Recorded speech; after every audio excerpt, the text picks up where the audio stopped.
Почему все сбежались куда-то? Дрони почали летіти, ганяють. This is a film about the people who chose to stay in Ukraine's frontline city of Kharkiv. Я не боюсь, честно говоря, уже ничего, мне кажется, потому что я была в Харькове все это время. The people battered by decisions made far away. You're gambling I'm the with the lives president of in war. millions of people. You think- You're gambling with World War III. Ощущение, что нас предали, ощущение, что мир сошел с ума. Over the last year, they recorded their lives for BBC I as Russia intensified its attacks. Трамп сказав, що він робить нам мир. Путін готов до миру, і нам про це нагадує, як він хоче до миру. А мы всегда говорили, что мы готовы и к переговорам, и к компромиссам. І багато ще буде смертей, і багато буде руйнувань.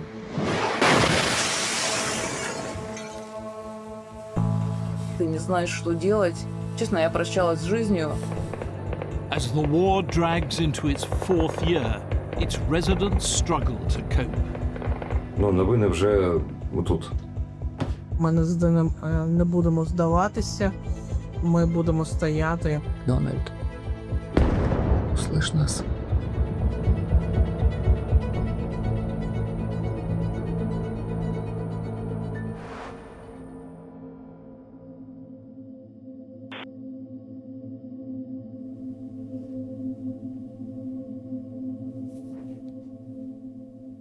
Меня зовут Анна Гин. Гин как анальгин. 24 февраля 22 года, мне кажется, этот день я никогда не забуду, и, наверное, никогда его не забудет ни один украинец. Мы были дома с дочкой здесь, родители были у себя. Я проснулась от залпов орудий, здесь было очень хорошо слышно. И я вышла на балкон, это 5 утра, гремят взрывы и зарево такое оранжево-красное на горизонте. Я это все вижу и все равно не верю.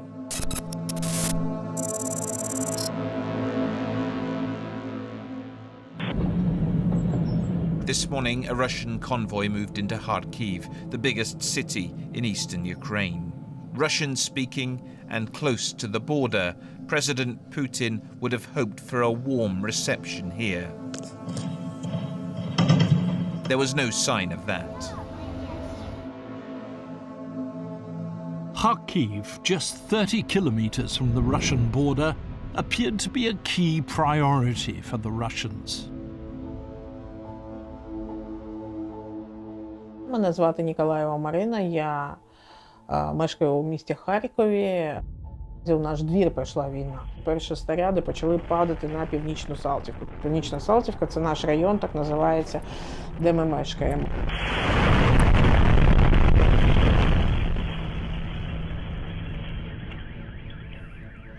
Летит.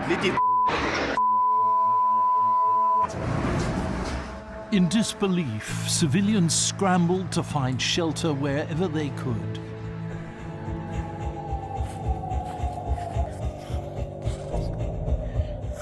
Це підвал, де ховалися люди під час перших ударів. Тут також не можна вижити, і тут не вижили люди. А ось так виглядає пряме влучання ракети в будинок. І такі будинки повсюду, на Північній Салтівці, де ми живемо. Kharkiv became a ghost town.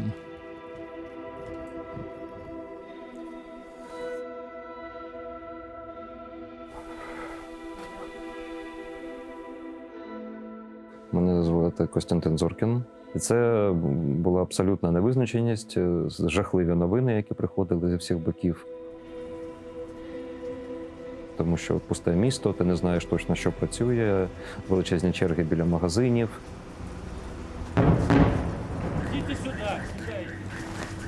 І вибухи, постріли, які теж неможливо було уявити собі ще буквально за місяць до цього. After 6 weeks of intense fighting, The Ukrainian counter-offensive pushed the Russians out of Kharkiv. By then, half the residents had fled. Навесні 22-го року тут залишалися лише поодинокі пенсіонери або люди, яким нікуди їхати. It had taken another 4 months before Ukrainian forces regained control of most of the province.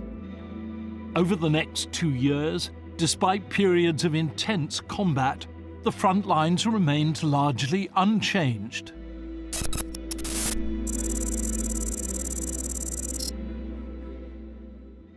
Але з часом люди повертаються. Я думаю, що десь половина з тих, хто жив на Північній Салтівці, вже повернулися. Харків живе, і в Харкові люди, які хочуть працювати і підтримувати одне одного. І це тримає нас тут. As Kharkiv settled into an uneasy rhythm, a surreal sense of normality took hold.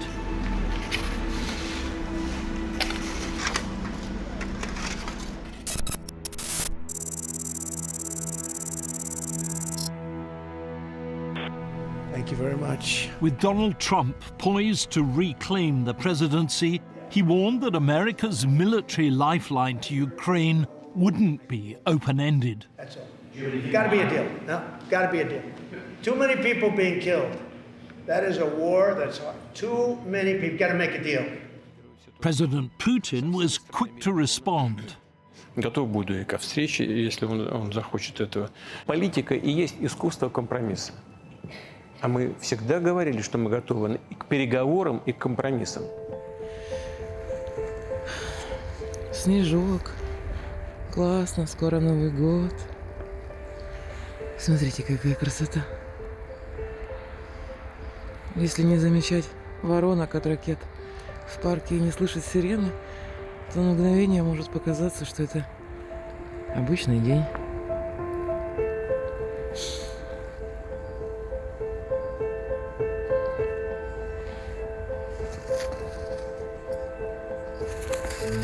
Здравствуйте. И скоро все будут наряжать елку.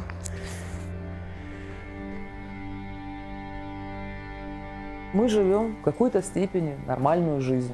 Она ненормальная, но мы ее живем. Anna is a writer. Her blogs about war-torn Kharkiv have been turned into a book. Знаешь, испытываю такое, не знаю, чувство благодарности. Я дома.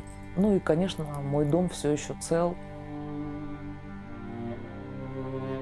И это тоже очень дорого, потому что в Харькове любую минуту, реально в любую минуту это может закончиться.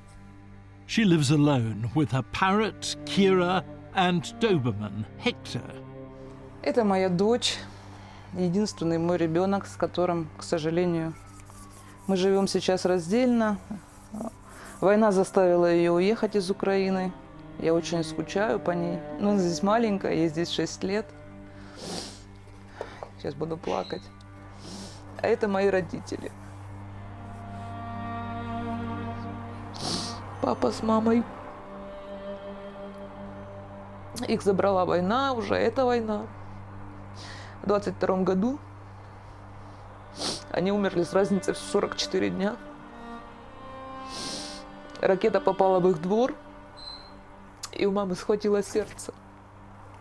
Это называется сейчас непрямые жертвы войны.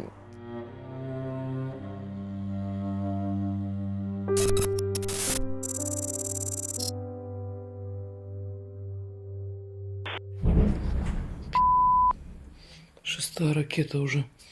Сыночек, не бойся.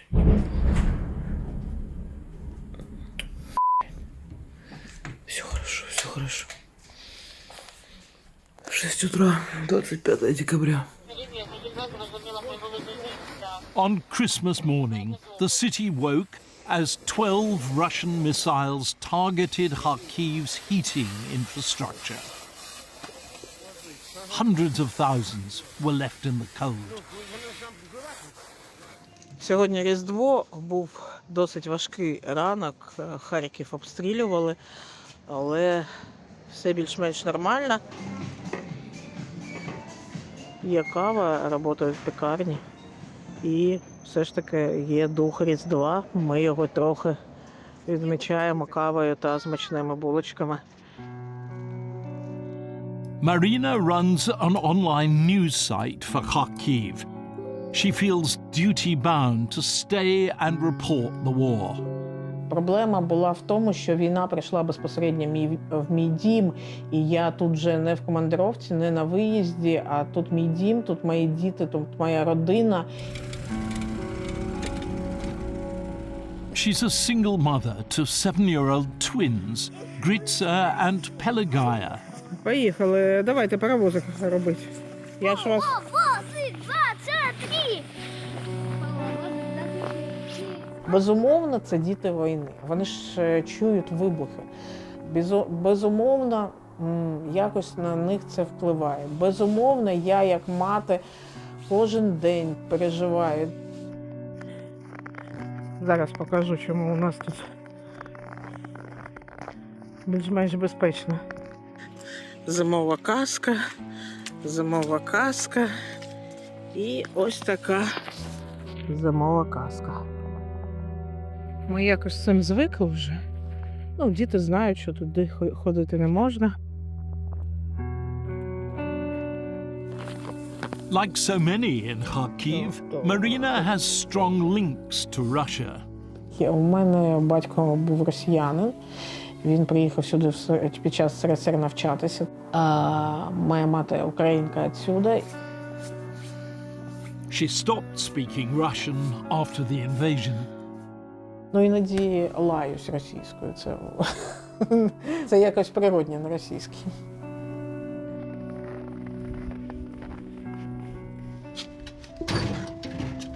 Я художник. Митців в Харкові залишилось набагато менше, ніж було їх до вторгнення, звичайно.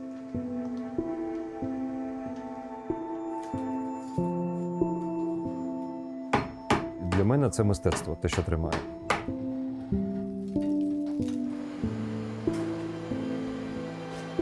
Я не воюю, і хтось може сказати, що моя робота могла би почекати. Я був би корисним в іншому місці і виконувати іншу функцію.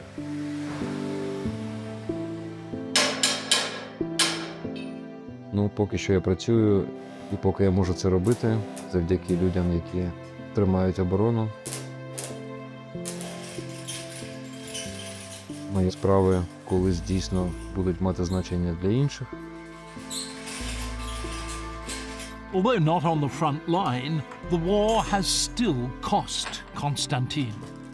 Війна дуже сильно впливає на стосунки між людьми, особливо з близькими людьми. В моєму житті так сталося, що моє сімейне життя закінчилося. В тому сенсі, що я розлучився з дружиною.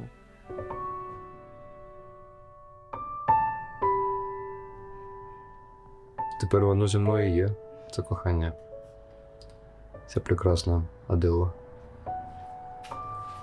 Адела Кнапова. Моя Аделка.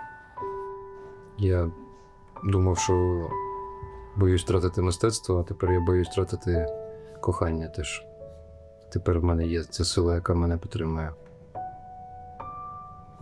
Adela came to Ukraine at the start of the war as a Czech journalist. In Kharkiv, she first met Konstantin, and they fell in love. Their first book together has only just been released. Yesterday, the body composed arrived. Welcome to life, my new book. Short stories from Kharkiv, illustrations by Konstantin Zorfin.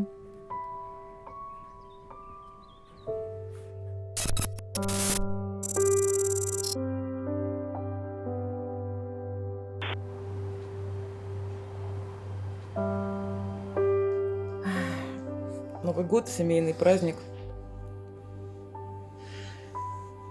И в этой рамочке теперь вся моя семья.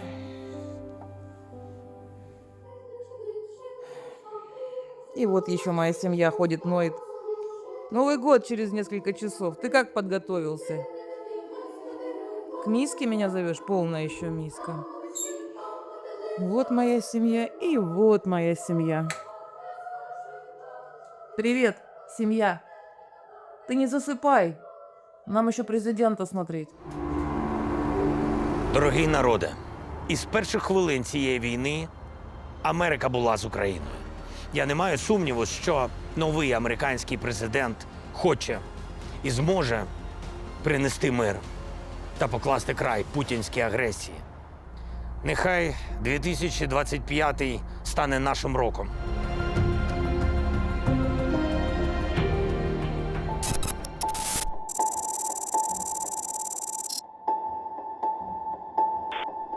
And I do like your clothing. When Zelensky met the newly re-elected US president, he hoped to seal the deal for continued American support. You've allowed yourself to be in a very bad position, and he happens to be right about it. From the very beginning of the war. You're not in a good position. You don't have the cards right now.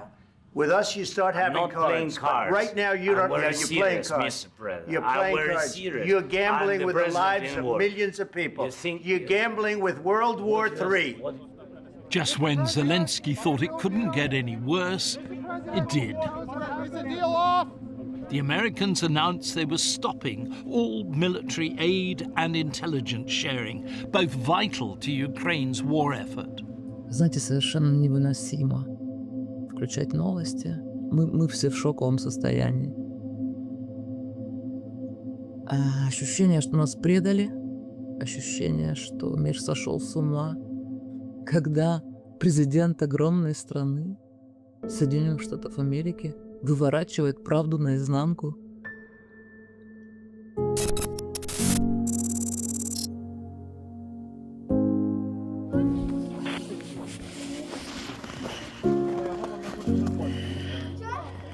Marina decides to concentrate on events she can control.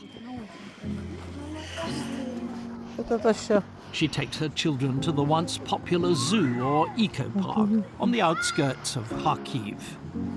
А що тут написано? 300 тварин загинуло, зокрема орангутан. Загинуло 6 волонтерів. Майже 5 тисяч тварин було врятовано. Якщо б цієї Росії не було, тоді б тут все работало.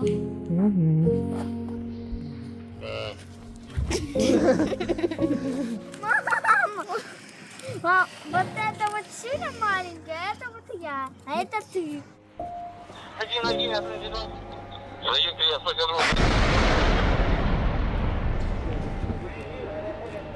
That night, Kharkiv is hit by yet more missiles. The following morning, Marina makes a grim discovery. Рашисти вдарили по екопарку, де ми вчора гуляли з дітьми. Вбили козенят, яких ми вчора гладили. Вони прекрасно знають, що там знаходиться, вони там були, вони знають, що там немає ніяких військових об'єктів і просто немає слів. Не буду говорити дітям, що загинули тварини.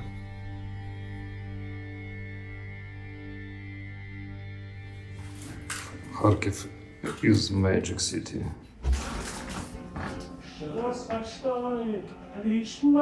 Мені дуже не хочеться, щоб Україну сприймали тільки як країну, в якій йде війна.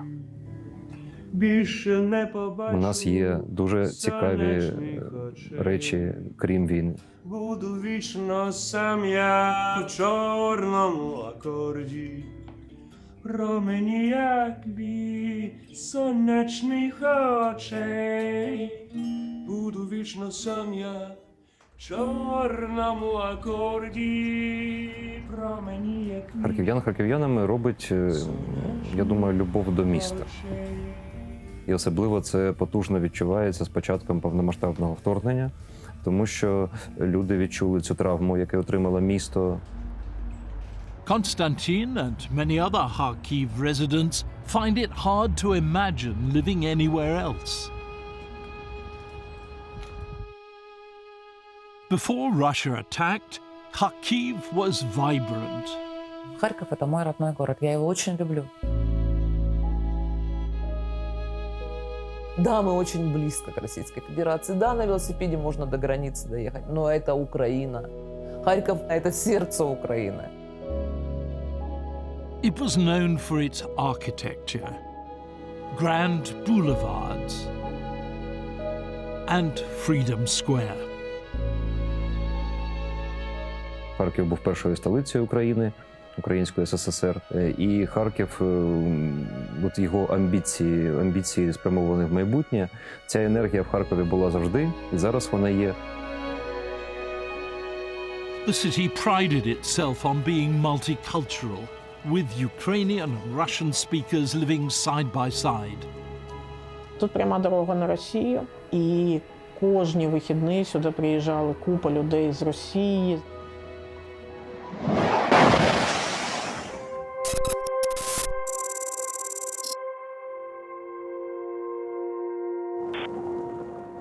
In an abrupt U-turn, the US resumed military aid and intelligence sharing with Ukraine just 2 weeks after stopping it. In return, Kiev agreed to a 30-day ceasefire. Vladimir Putin rejected the idea. Почему все сбежались куда-то? Слышиш? Дрони почали летіти, ганяють. И стрелять? Ага. Мам, побежали! Та ладно. Мам! Давай, побежали. Мам, пошли! За нашу безопасность! Идите, ваша безопасность, я поснімаю. Знову у Харкові небезпечно. Протягом 5 днів щонайменше Харків просто тероризують дронами росіяни.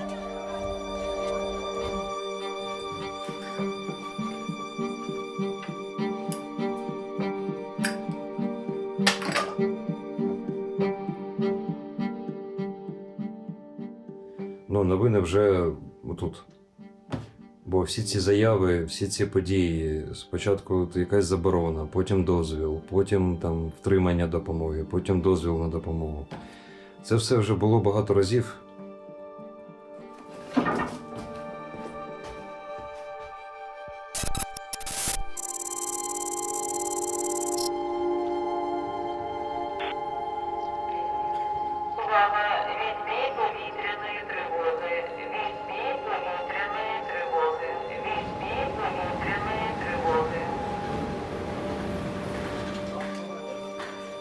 Anna has been waiting for months for today. Her daughter Sasha is coming home. It's been a year since they last saw each other. Я тебя готова обнимать и обнимать, дорогая.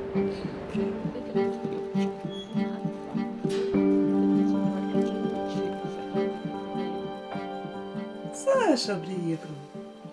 Ты же радуешься, правда? Ты не злишься?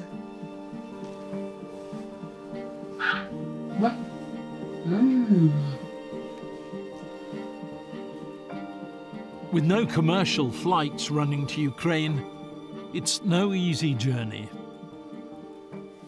Дорога была дальняя. Сутки до Львова и еще 20 часов сюда. Тяжело.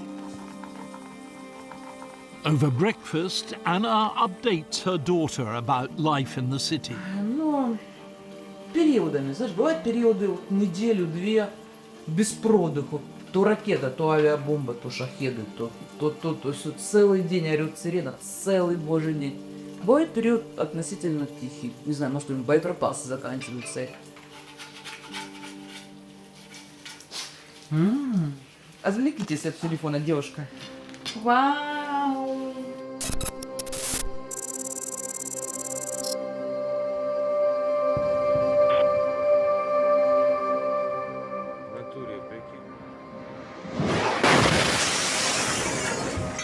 Сьогодні Харків пережив найпотужнішу, наймасштабнішу атаку за весь час війни.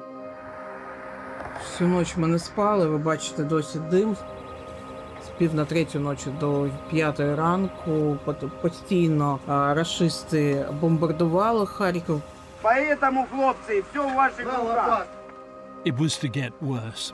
According to Kharkiv's mayor, June saw a record number of airstrikes. Ми не будемо здаватися, ми будемо стояти, а вже ж переможемо. Слава Україні! Это просто трындец. Мы сидели в коридоре, собака сходила с ума, ты не знаешь, что делать. Честно, я прощалась с жизнью. Но все равно вот такого ощущения, как сейчас, вот безнадёги, у меня не было. Может, оно докатилось только. И мне кажется, я сдалась. Впервые. За эти 3 с лишним года я пошла в аптеку, купила себе успокоительные таблетки. Вот только что выпила, пока не подействовали.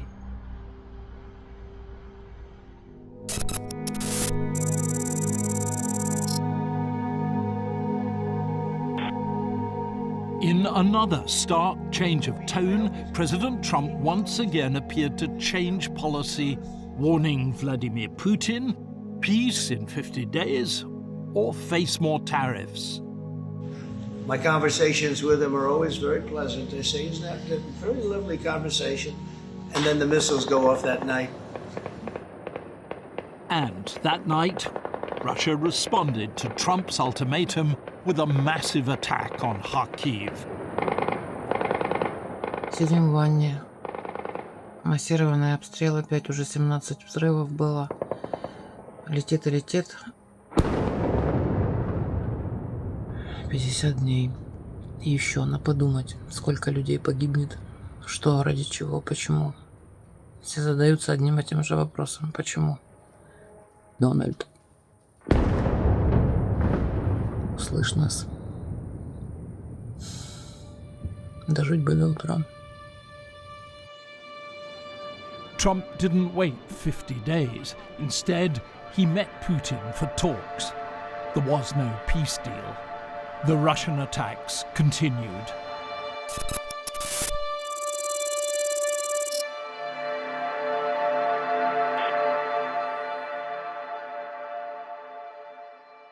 Мені б хотілося, щоб всі ви подумали, який світ ми залишимо нашим дітям та нашим онукам. Тому що мир за будь-яку ціну, несправедливий мир, це знак тоталітаризму, що він може і далі бути головним в цьому світі. Думаю, що якщо росіяни посунуться і займуть Харків, що мені робити? Вони просто прийдуть в центр з автоматами на танках, і все закінчиться дуже швидко. Отак.